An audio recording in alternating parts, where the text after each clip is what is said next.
Buenas tardes. Saludos a todos los participantes. Es un honor ser ponente hoy en el Seminario Internacional en Ciencias Políticas, Crisis Política en América Latina. Felicito a sus organizadoras, las profesoras Geraldine León y Rosa María Pérez.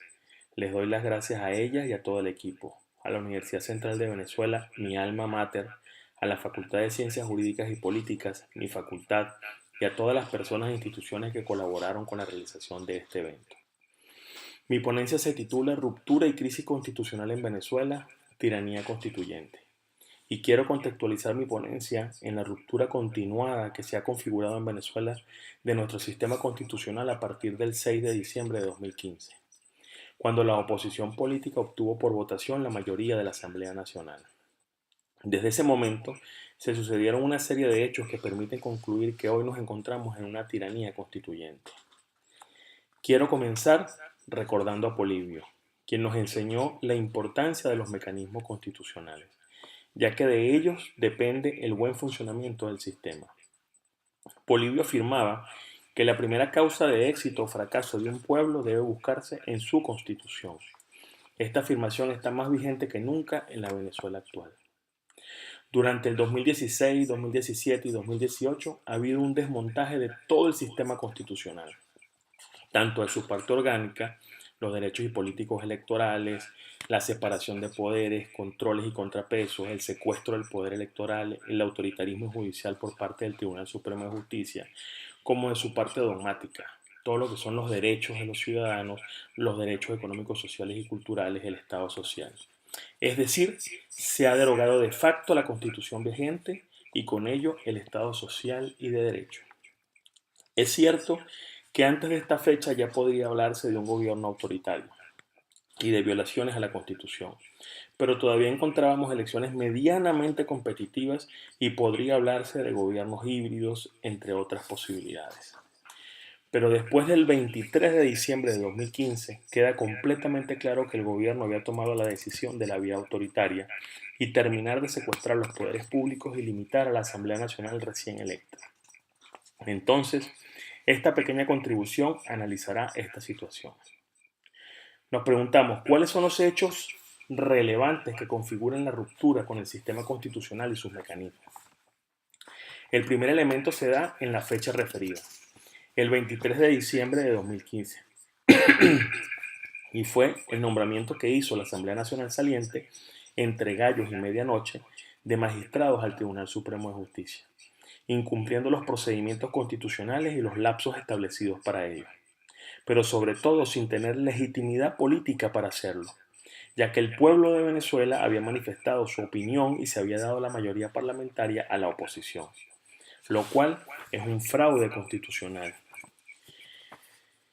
ya que el verdadero objetivo era tomar el control político del Tribunal Supremo de Justicia, desde donde se hizo una demolición autoritaria. Se aplicó el autoritarismo judicial. De hecho, el Tribunal Supremo de Justicia ha sido uno de los principales agentes para la desconstitucionalización y el desmontaje institucional de la democracia. El segundo elemento es la situación que se presentó con los diputados electos por el Estado Amazonas. Aquí nuevamente nos encontramos ante un abuso y una desviación de poder y de un fraude a la voluntad popular y a la democracia. El partido de gobierno impugnó la elección de los diputados del Estado Amazonas. La sala electoral, de manera cautelar, violando los procedimientos y la propia doctrina del Tribunal Supremo de Justicia, suspende a los diputados electos por este Estado. También es importante analizar el decreto de emergencia económica. Como todos sabemos, la doctrina constitucional acepta lo que podríamos llamar por tradición romana una dictadura constitucional. Es decir, que bajo ciertos supuestos o circunstancias extraordinarias de emergencia proceden los estados de excepción, siendo uno de ellos la emergencia económica, lo cual significa una concentración de poderes extraordinarios en cabeza del Ejecutivo por tiempo limitado. Su declaratorio es un acto complejo que requiere dos manifestaciones de voluntad, la del Ejecutivo y la del Parlamento. La Sala Constitucional se atribuyó competencias que no tiene, ya que no puede sustituir a la Asamblea Nacional en su voluntad. Solamente puede revisar la constitucionalidad y si se cumplió el procedimiento.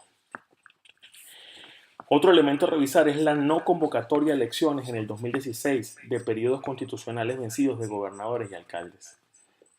Recordemos que altos personeros del gobierno hablaron de su derecho a gobernar como corriente histórica. De lo que se trataba era de no entregar el gobierno por ninguna vía. El quinto elemento es el bloqueo o impedimento a las funciones de la Asamblea Nacional por parte del Tribunal Supremo de Justicia. Como todos sabemos, un parlamento tiene sobre todo dos grandes funciones, legislar y controlar. Y desde el Tribunal Supremo de Justicia se impidieron ambas cosas. Constantemente se cercenó las facultades de control e investigación a la Asamblea Nacional.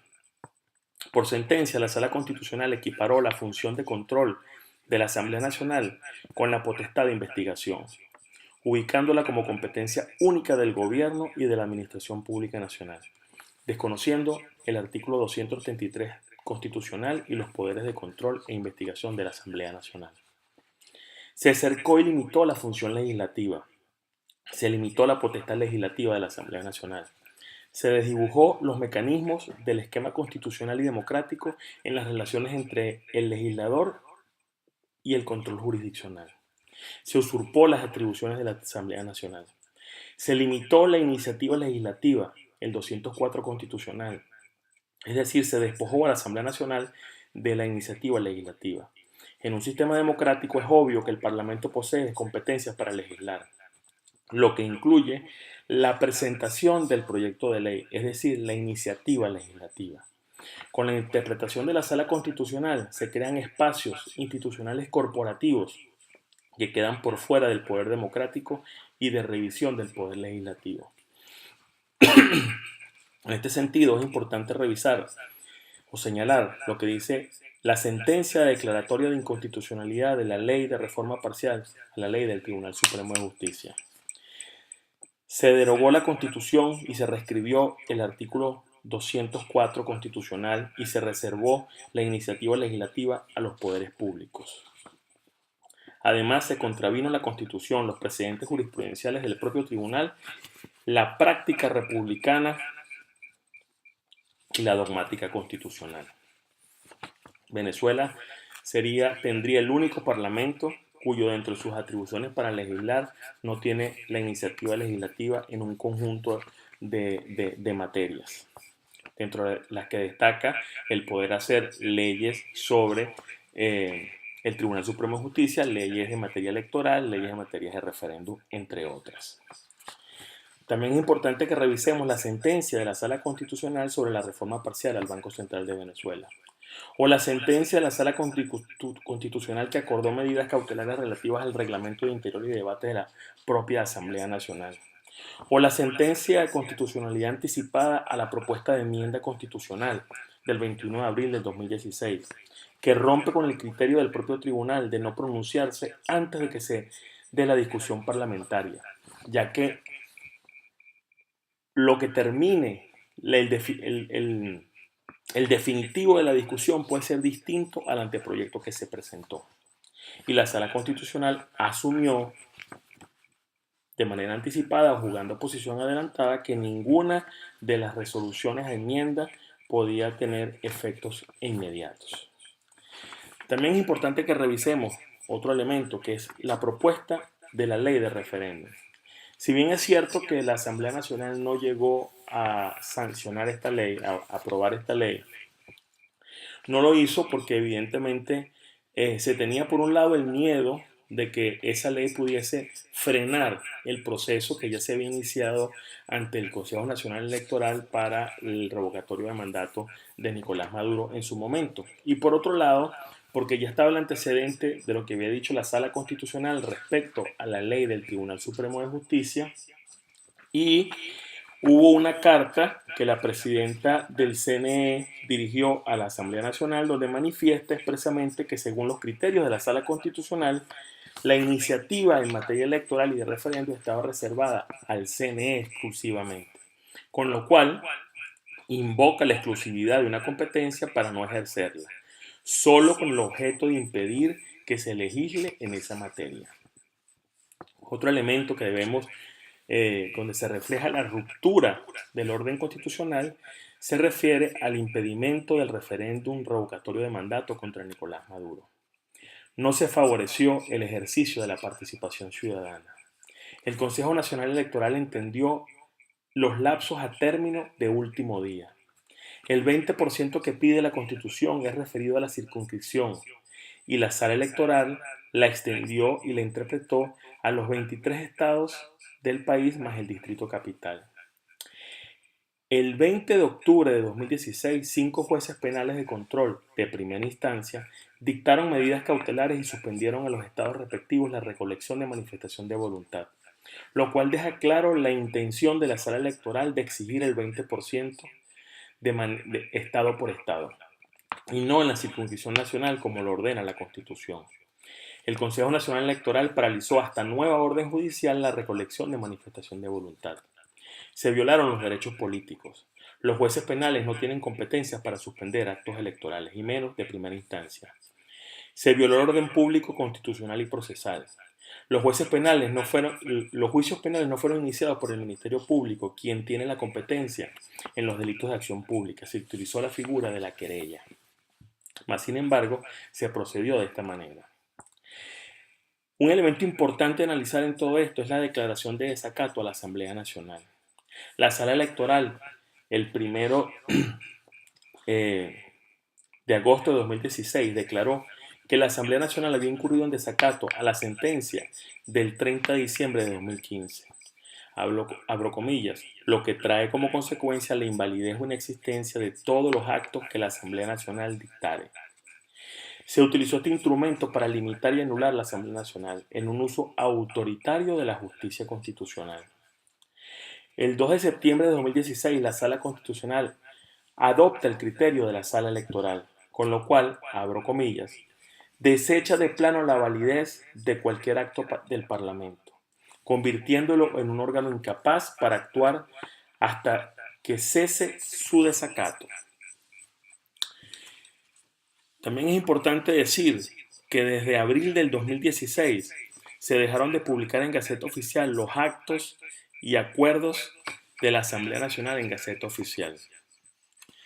Por supuesto, no podemos dejar de mencionar las sentencias 155, 156, 157 y 158. Las dos primeras son un golpe de Estado por vía judicial. Desmontan todo el sistema constitucional y anulan todos los mecanismos constitucionales.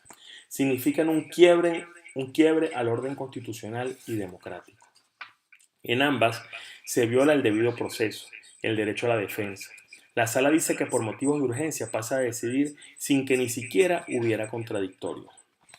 En la sentencia 155, un juicio de nulidad por inconstitucionalidad contra un acuerdo de la Asamblea Nacional en apoyo a que se aplicara el artículo 20 de la Carta Interamericana Democrática, la Sala califica los hechos de traición a la patria sin juicio penal previo, elimina la inmunidad parlamentaria, permite al presidente que legisle en materia penal y que tome otras medidas extraordinarias, entre otras. La sentencia 156 es un recurso de interpretación constitucional de inconstitucionalidad por omisión legislativa. Abro comillas, la Asamblea Nacional, en situación de omisión inconstitucional parlamentaria, mientras persista la situación de desacato y de invalidez de las actuaciones de la Asamblea Nacional, esta Sala Constitucional garantizará que las competencias parlamentarias serán ejercidas directamente por la Sala o por el órgano que ella disponga, para velar por el Estado de Derecho. Cierro comillas. De esta manera, se permite al Ejecutivo crear una empresa del Estado sin pasar por el control parlamentario. Las sentencias 157 y 158 fueron una revisión del alcance de las dos sentencias anteriores. Visto el revuelo nacional e internacional y lo señalado por la fiscal Luis Ortega Díaz, se convocó al Consejo de Defensa de la Nación para resolver el impasse. Consejo, órgano que no tiene competencia para resolver ningún impasse entre los órganos del poder público. Y la sentencia, este órgano hizo exhortos a la Sala Constitucional y las sentencias fueron revisadas de oficio para aclarar los alcances de estas. Pero estos alcances no fueron solicitados por las partes, sino que fue de oficio. con lo cual se violó el orden público procesal, específicamente la institución de la sentencia definitivamente firme, que expresamente prohíbe a un juez revisar su propia sentencia. También es importante señalar aquí el uso arbitrario que se ha hecho de las inhabilitaciones políticas por vía administrativa. Como todos sabemos, el artículo 42 de la Constitución establece que los derechos políticos solo pueden ser suspendidos por sentencia judicial firme. Y es una práctica por parte del gobierno utilizar la Contraloría General de la República para inhabilitar dirigentes políticos de la oposición. También es importante señalar el uso de tribunales militares para enjuiciar estudiantes que protestaban en el 2017. Aquí se ve cómo como el Ministerio Público en ese momento no respondía a lo que eran el bloque dominante, lo que se hizo fue que se habilitaron los tribunales penales violando expresamente la Constitución, los tribunales militares violando expresamente la Constitución, y por allí se enjuiciaron un conjunto de estudiantes que eran civiles y estaban ejerciendo el derecho a la protesta. Por otro lado, llegamos a un momento de ruptura clave, que fue la convocatoria a la Asamblea Nacional Constituyente, el cual fue una convocatoria que se hizo de manera fraudulenta. El 1 de mayo de 2017, el presidente Nicolás Maduro, a través del decreto 2830, hace la convocatoria a una Asamblea Nacional Constituyente. Convocatoria que se hizo sin consultar al pueblo en referendo y utilizando criterios de elección corporativos. Solo el pueblo puede convocar una Asamblea Nacional Constituyente en su condición de depositario y titular del poder originario y de la soberanía popular. El 348 solo señala quién tiene la iniciativa para activar la convocatoria del referéndum popular. Debe consultarse si el pueblo quiere la Asamblea Nacional Constituyente y las bases comiciales de esa Asamblea Nacional Constituyente. La iniciativa de convocatoria es distinta a convocar. Puede verse el ejemplo en la iniciativa de leyes. Una cosa es tener la iniciativa de leyes y otra cosa es tener la competencia para legislar. La participación es la base del sistema constitucional, de nuestro sistema constitucional. Lo atraviesa transversalmente. Aunque es un derecho que está consagrado en la parte dogmática de la Constitución, condiciona la parte orgánica de la Constitución. Soberanía popular, artículo 5. Participación en asuntos públicos, 62. Elección universal, 63. Referéndum, artículo 70 y siguientes, entre otros, así lo dejan claramente establecido. La Constitución del 99 viene a ser entonces el punto de encuentro de la mayoría de los venezolanos, defendida por la gente que en 1999 apoyaba el proceso que le dio vida a la Constitución del 99 y asumida en el 2007 por la oposición cuando la defendió frente a la agresión que se impulsó desde el propio gobierno para derogarla o en ese momento para reformarla. La Asamblea Nacional Constituyente entonces no cuenta ni con legalidad ni con legitimidad para ser originaria. No generó consenso político ni social. De hecho, es una imposición de la minoría. La Asamblea Nacional Constituyente no posee legitimidad democrática de origen, ni constitucional, ni histórica. No estamos en un momento constituyente. Ni política, no convoca a las mayorías. Ni social, de hecho es un desmontaje del Estado social, es un desmontaje de los derechos económicos, sociales y culturales. Lo que tenemos hoy es una crisis humanitaria. Lo que tenemos hoy es la migración forzada de muchos venezolanos. Lo que tenemos hoy es la legitimidad por desempeño del gobierno que está completamente quebrantada ante los ojos del soberano, del pueblo, de los ciudadanos. Entonces, el artículo 349 debemos analizarlo de manera compleja. Es decir, si no se cumple lo establecido en los artículos precedentes, el 347 y el 348, no estamos en presencia de una Asamblea Nacional Constituyente en los términos del 349. Es decir, no se generaron las consecuencias jurídicas y políticas que se desprenden de ese artículo.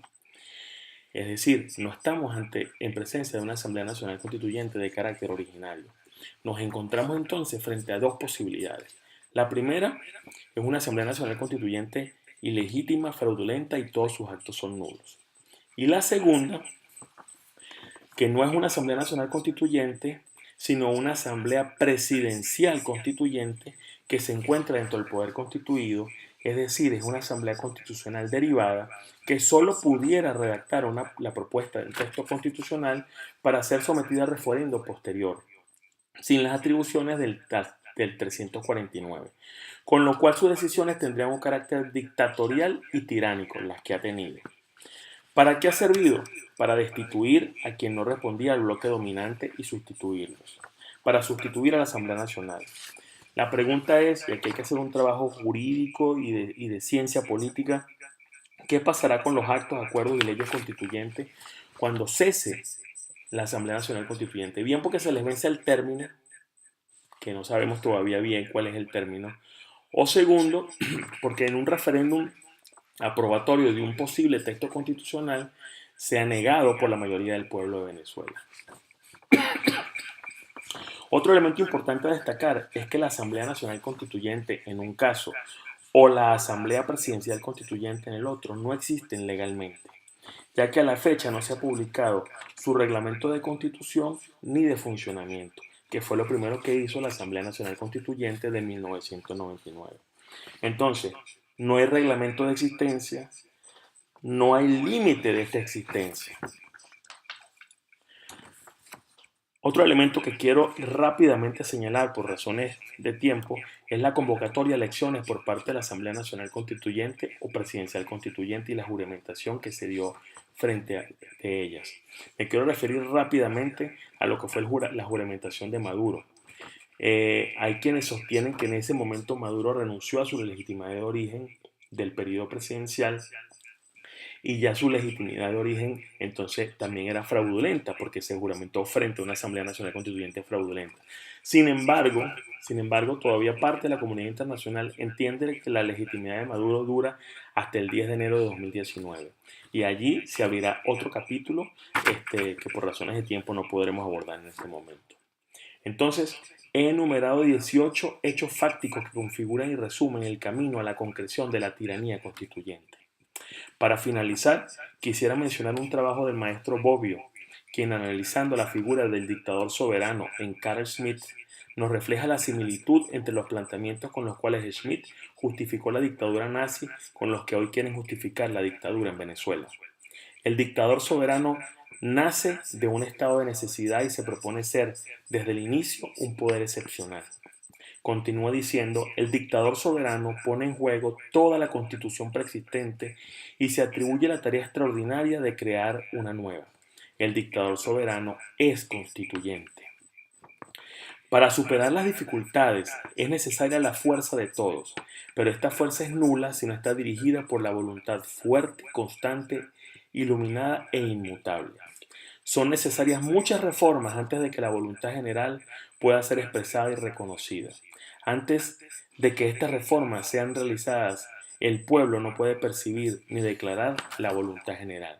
Entonces, esto es lo que realmente quiere esta Asamblea Nacional Constituyente y el bloque dominante que hoy gobierna Venezuela. Secuestrar la voluntad general, secuestrar la soberanía popular. Entonces hoy estamos frente a una Asamblea Nacional Constituyente o Presidencial Constituyente ilegítima que concentra todo el poder sin límite alguno, configurándose como una nueva forma de dominación política. Estamos sin constitución, ya que entre las actuaciones del gobierno, del Tribunal Supremo de Justicia y la Asamblea Nacional Constituyente desconocieron y desmontaron la constitución vigente. Estamos sin derechos, sin libertades y sin democracia. Estamos en una tiranía constituyente. Para concluir, quiero solo leer el artículo 35 de la Constitución francesa de 1793, el cual reza: cuando el gobierno viola los derechos del pueblo, la insurrección es, para todo este y para cada porción, el más sagrado de los derechos y el más indispensable de los deberes.